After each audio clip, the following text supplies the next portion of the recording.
دې ته تاسو پام وکړئ ګورئ دا مسله به اوس درته وایم دا علوم ټول من الله دي علوم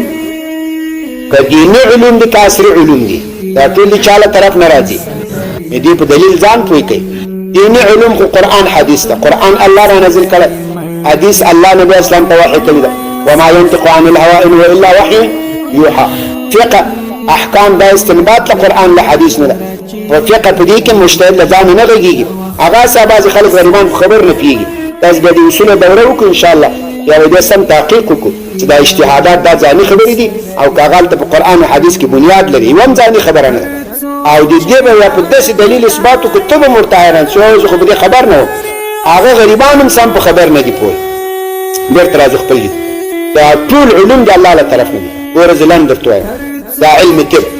علم طب چاته وایي او د انسان مطالعه وکړي د په صحت او مرض باندې ځان پوي کی چې باندې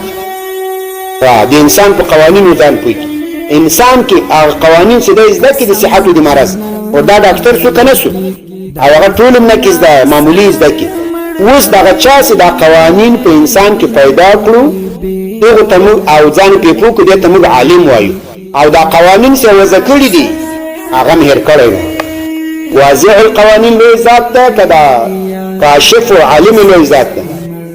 واضح یا به مثلا بل خبر اوس کیمیا څه شي توای کیمیا دې ته عناصر له بل سره ګډي لګنه بل شي جوړي مثال اوبو دا اکسیجن یا هایدروجن دا سره ګډ سي ما دوه اتومه H2O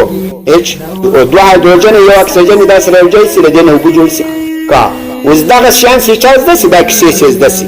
اته دا لو کیمیا دان ده دا څه ده کیمیا علم ذکر والک دا قوانین چې چا جوړ کړی دا جوړ کړی چا دي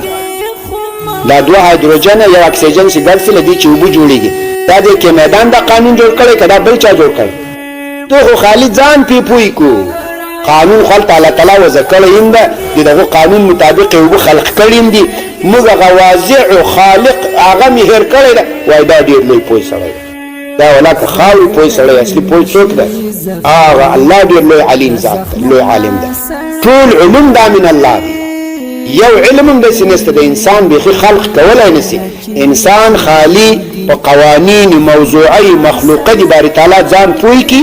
ځان سي پوي کی په څه نه څه ځان پوي کی بیا ځته دا ډیر لوی سړی شو نور اصلي واضح خالق هغه الله ده علوم ټول د الله له طرف نه دي دې کو ځان پوي کی